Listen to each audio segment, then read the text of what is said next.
نماز میں چھینک آنا کس چیز کی علامت ہے؟ حضور اکرم صلی اللہ علیہ وسلم نے فرمایا جب بھی نماز میں چھینک آئے تو سمجھ جاؤ کہ اللہ تعالیٰ اس انسان کو بسم اللہ الرحمن الرحیم آپ صلی اللہ علیہ وسلم کی امت میں سے ہر اس شخص کے کبیرہ گناہوں کی بخشش جس نے اللہ کے ساتھ شرک نہ کیا ہوگا۔ حضرات غور فرمائیں، اللہ تبارک و تعالیٰ نے ہر چیز کا حکم زمین پر وحی کے ذریعے نازل فرمایا، لیکن نماز ایک ایسا اہم فریضہ اور عظیم و شان تحفہ ہے کہ جسے اللہ تعالیٰ نے وحی کے ذریعے زمین پر نہیں بلکہ پیغمبر خیر الورا کو آسمانوں کی بلندیوں پر بلا کر عطا فرمایا۔ اس واقعے سے نماز کی اہمیت و عظمت ظاہر ہوتی ہے۔ دین اسلام کے 5 اراکین میں سے نماز ایک اہم رکن ہے۔ نماز کو آنکھوں کی ٹھنڈک قرار دیا گیا۔ نماز مومن بندے اور کافر میں تمیز کرنے والی کسوٹی ہے۔ نماز سے دلوں کو سکون و قرار حاصل ہوتا ہے۔ نماز قرب الہی کا بہت بڑا ذریعہ ہے۔ قیامت کے دن سب سے پہلا پرچہ اور لازمی سوال نماز کا ہوگا۔ اس پیپر میں کامیاب تمام امتحانی پرچوں میں کامیاب قرار پائے گا۔ اس میں ناکامی پر عذاب الہی کا موجب بنے گا۔ آپ صلی اللہ علیہ وسلم جب واپس آتے ہوئے جناب حضرت موسیٰ کلیم اللہ کے پاس سے گزرنے لگے تو انہوں نے پوچھا کہ اللہ تعالیٰ نے آپ کو کیا حکم دیا ہے؟ آپ صلی اللہ علیہ وسلم نے کہا اللہ تعالیٰ نے میری امت پر ہر دن اور رات میں 50 نمازیں فرض کی ہیں۔ حضرت موسیٰ علیہ السلام نے کہا آپ کی امت ہر دن رات میں 50 نمازیں پڑھنے کی طاقت نہیں رکھتی، لہٰذا رب تعالیٰ کے پاس جاؤ اور تخفیف کرا لو، کیونکہ میں نے بنی اسرائیل کو آزمایا ہے اور اس تجربے کی روشنی میں کہتا ہوں کہ آپ کی امت اس کی طاقت نہیں رکھتی۔ نبی صلی اللہ علیہ وسلم فرماتے ہیں کہ میں دوبارہ سدرۃ المنتہا کے پاس گیا اور اللہ تعالیٰ سے نمازیں کم کرنے کی درخواست کی تو رب العالمین نے 5 نمازیں کم کر دی۔ پھر حضرت موسیٰ علیہ السلام کے پاس سے گزر ہوا تو انہوں نے کہا کہ یہ بھی زیادہ ہیں اور کم کرا لو۔ رسول اللہ صلی اللہ علیہ وسلم فرماتے ہیں کہ میں بار بار تخفیف کی گزارش کرتا رہا، آخر کار اللہ تعالیٰ نے فرمایا آپ صلی اللہ علیہ وسلم کی امت 5 نمازیں پڑھا کرے تو میں اجر 10 کا دوں گا اور ایک نیکی کا اجر ہمارے ہاں 10 گنا ہے۔ آپ صلی اللہ علیہ وسلم کی امت 5 نمازیں پڑھے گی، ان کے اعمال نامہ میں 50 درج کی جائیں گی، یعنی 50 نمازوں کا اجر و ثواب ملے گا۔ پڑھنے میں 5 اور ثواب کے لحاظ سے 50۔ نبی رحمت صلی اللہ علیہ وسلم نے اس موقع پر ارشاد فرمایا جو نیکی کا ارادہ کرے گا اس کے لیے نیکی کرنے سے پہلے ہی ایک نیکی لکھ دی جاتی ہے۔ سبحان اللہ، غور فرمائیں کہ 5 نمازوں کا اجر 50 کا پائیں۔ آج کتنے لوگ ہیں جو نمازیں پڑھتے ہیں؟ اگر میں یوں کہوں تو بجا ہوگا کہ 5% مسلمان نمازی ہیں، لیکن ہم معراج بڑی دھوم دھام سے مناتے ہیں، کھانے اعلیٰ سے اعلیٰ قسم کے پکتے ہیں، جلوس نکالے جاتے ہیں، مسجدوں، مزاروں، سرکاری اور غیر سرکاری اداروں اور عمارتوں پر چراغاں کیا جاتا ہے، کوئی روزہ رکھتا ہے تو کوئی رات کا قیام کرتا نظر آتا ہے، حالانکہ شریعت محمدیہ صلی اللہ علیہ وسلم میں ان رسومات کا کوئی ثبوت نہیں۔ معراج کی اصل روح نماز سے ہم غافل ہیں، جس چیز کا ثبوت نہیں اس کا اہتمام کیا جاتا ہے اور جس چیز کے کرنے کا حکم دیا گیا ہے اس کی پرواہ نہیں۔ نماز من جانب اللہ تحفہ ہے، اس کی قدر کریں۔ غور فرمائیں کہ ہمارا کوئی عزیز رشتہ دار ہمارے گھر تحفہ لے کر آ جائے اور ہم اسے قبول نہ کریں یا قدر نہ کریں تو وہ ہمارے ساتھ تو تعلقات ختم کرنے کو تیار ہو جاتا ہے۔ کیا رب العالمین کا ہم پر اتنا بھی حق نہیں کہ ہم نمازیں پڑھ کر اس کے تحفے کو قبول کریں؟ عمدن نماز چھوڑنا کفر ہے۔ جس شخص کی عصر کی نماز فوت ہو گئی اس کا گھر اور مال تباہ و برباد ہو گیا۔ جو 5 نمازوں کی حفاظت نہیں کرتا وہ قیامت کے دن فرعون، قارون، ابی ابن خلف کے ساتھ ہوگا۔ مسلمان بندے اور کفر کے درمیان فرق نماز کا چھوڑنا ہے۔ ان احادیث کی روشنی میں ہمیں سوچنا ہوگا کہ نماز چھوڑنا کتنا بڑا سنگین جرم ہے۔ نماز کا چھوڑنا اللہ کے تحفے کی ناقدری اور قبول نہ کرنے کے مترادف ہے۔ نماز چھوڑنا اللہ اور اس کے رسول صلی اللہ علیہ وسلم کے حکم کا انکار ہے۔ میرے خیال میں جہاں عوام نماز چھوڑنے میں مجرم ہے وہاں حکمران بھی پیچھے نہیں۔ تارک نماز کا کوئی بھی عمل اللہ کے ہاں قابل قبول نہیں، نہ حج، نہ قربانی، نہ روزے، نہ صدقہ و خیرات، رات شب معراج کا قیام کرنے والے کو روزہ رکھنے سے کوئی فائدہ نہیں ہوگا۔ آئیے ہم سب عہد کریں کہ تحفہ معراج نماز کی ہر حال میں پابندی کریں گے۔ سیرت کا ایک اور اہم واقعہ بھی رجب ہی میں پیش آیا جو معراج ہی سے متعلق ہے، اور وہ 5 وقتوں کی نمازوں کا فرض ہونا۔ واضح رہنا چاہیے کہ نمازیں پہلی امتوں پر بھی فرض تھیں۔ خود قرآن مجید میں اس کا اشارہ موجود ہے۔ حضرت ابراہیم علیہ السلام نے کعبۃ اللہ کی تعمیر کرتے ہوئے اس کی غرض یہی بتائی کہ یہاں نمازیں قائم کی جائیں گی۔ یاد کرو وہ وقت جب ابراہیم علیہ السلام نے دعا کی تھی کہ پروردگار اس شہر کو امن کا شہر بنا اور مجھے اور میری اولاد کو بت پرستی سے بچا، اور اپنے ساتھ ساتھ اپنی ذریت کے ذریعے بھی دعا فرمائی کہ اے میرے پروردگار مجھے نماز قائم کرنے والا بنا اور میری اولاد سے بھی ایسے لوگ اٹھا جو یہ کام کریں۔ پروردگار میری دعا قبول کر۔ اس دعا کی قبولیت کا ایک اثر یہ تھا کہ حضرت اسماعیل علیہ السلام اپنے لوگوں کو نماز پڑھنے کی تاکید فرمایا کرتے تھے۔ قرآن میں جو واقعات ذکر کیے گئے ہیں ان سے معلوم ہوتا ہے کہ حضرت شعیب علیہ السلام کی امت میں بھی نماز تھی، اور ان کی قوم اس سلسلے میں ان کو طعنہ بھی دیا کرتی تھی۔ قوم نے جواب دیا، اے شعیب علیہ السلام، کیا تیری نماز تجھے یہ سکھاتی ہے کہ ہم ان سارے معبودوں کو چھوڑ دیں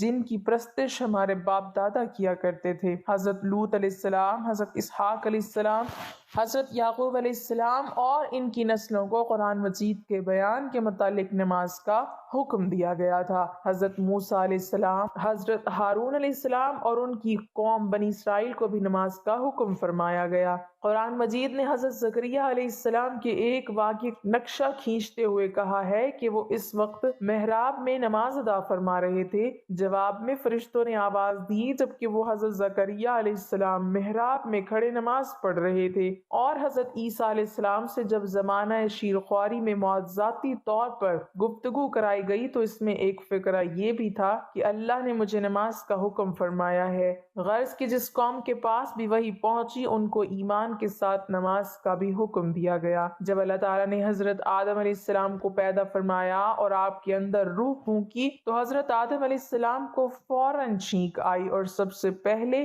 حضرت آدم علیہ السلام نے اللہ کی توفیق سے چھینک پر الحمدللہ فرمایا۔ چھینک آنا اچھی بات ہے، چھینک انسان کی صحت کی علامت ہے۔ نزلے کے وقت نیز عام اوقات میں بھی جب چھینک آتی ہے تو انسان کا دماغ، کان اور ناک کے راستے صاف ہوتے ہیں، آنکھوں میں ٹھنڈک پیدا ہوتی ہے، سر کا بوجھ کم ہو جاتا ہے۔ جب نومولود بچہ چھینکتا ہے تو والدین اور معالجین چھینک کو بچے کی تندرستی کی علامت سمجھ کر خوش ہو جاتے ہیں۔ غرض کی چھینک انسان کے نشاط و چستی کا سبب ہے، جس سے انسان کو اعمال طاعات نیز دنیاوی کاموں میں نشاط پیدا ہوتا ہے۔ یہی وجہ ہے کہ اللہ کے نبی علیہ السلام نے فرمایا، اللہ تعالیٰ چھینک کو پسند فرماتے ہیں کیونکہ اعمال میں چستی و نشاط کا سبب ہوتی ہے۔ دین اسلام کی خوبی اور کمال یہ ہے کہ اسلام انسان کو کامل و اکمل بنانے کے لیے ہر چھوٹے اور بڑے ادب سے اس کو آراستہ و مزین کرتا ہے۔ چنانچہ اسلام نے انسانی ضروریات میں سے ہر ضرورت سے متعلق بہترین آداب و تعلیمات کو پیش کیا ہے۔ من جملہ ان کے چھینک ہے جسے ہم معمولی چیز سمجھتے ہیں، اس کے آداب کو بھی بیان کیا ہے، لہٰذا ہمیں چاہیے کہ ہم چھینک کے آداب کو معلوم کریں اور ان پر عمل کریں، چونکہ چھینک اللہ کی نعمت، صحت، تندرستی کی علامت، چستی اور نشاط کا سبب ہے،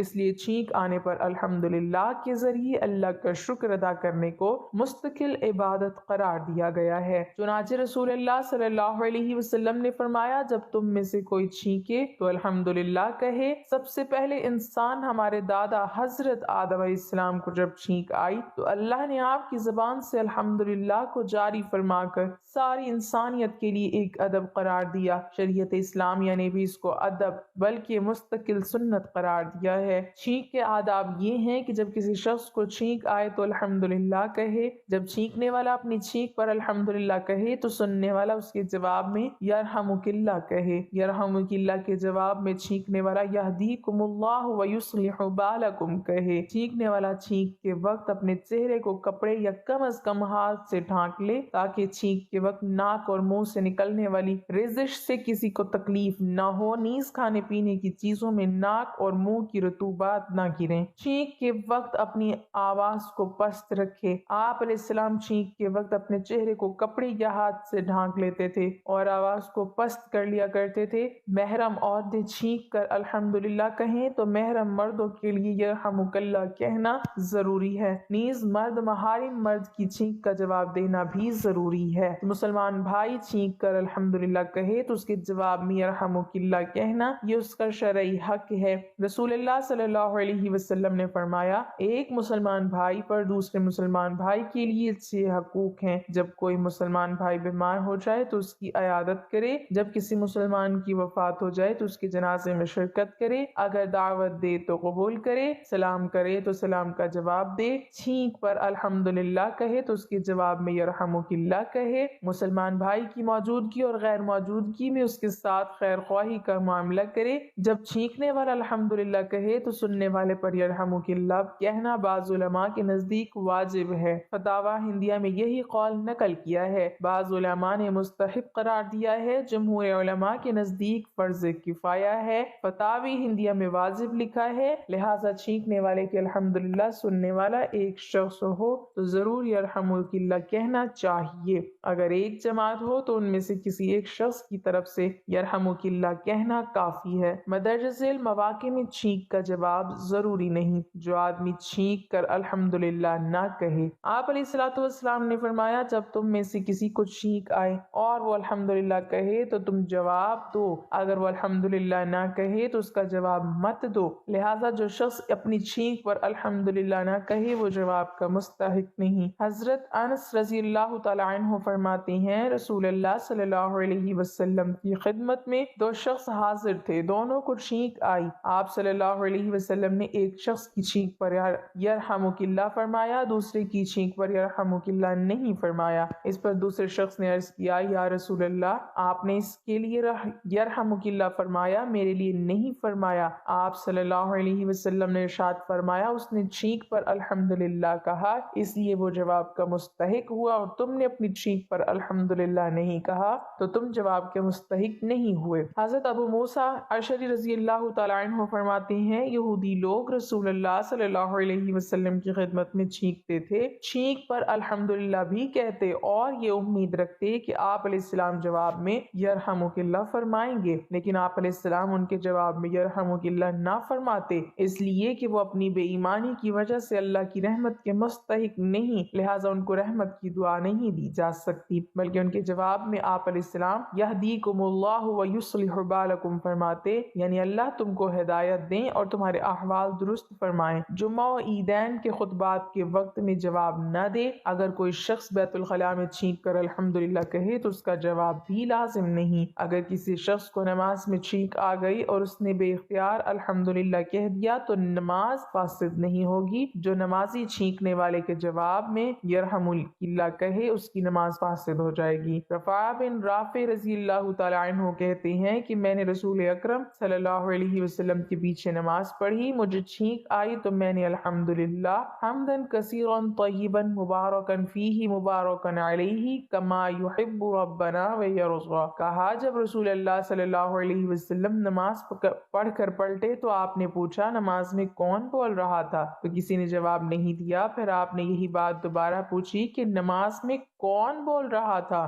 اس بار بھی کسی نے کوئی جواب نہیں دیا، پھر آپ نے یہی بات تیسری بار پوچھی کہ نماز میں کون بول رہا تھا؟ رفاع بن رافع رضی اللہ تعالی عنہ نے عرض کیا، میں تھا اللہ کے رسول۔ آپ نے پوچھا تم نے کیا کہا تھا؟ انہوں نے کہا، یوں کہا تھا، الحمدللہ حمدن کثیرا طیبا مبارکا فیہ مبارکا علیہ کما یحب ربنا ویرضا۔ تو نبی اکرم صلی اللہ علیہ وسلم نے فرمایا، قسم ہے اس ذات کی جس کے ہاتھ میں میری جان ہے کہ 30 سے زائد فرشتے اس پر چھپٹے کہ اسے کون لے کر آسمان پر چڑھے۔ اللہ پاک ہمیں دین کی مکمل سمجھ نصیب فرمائے اور ہمیں نیکوکاروں میں شامل کرے، آمین۔ ناظرین، کمنٹ باکس میں اللہ تعالیٰ کے 99 ناموں میں سے ایک نام ضرور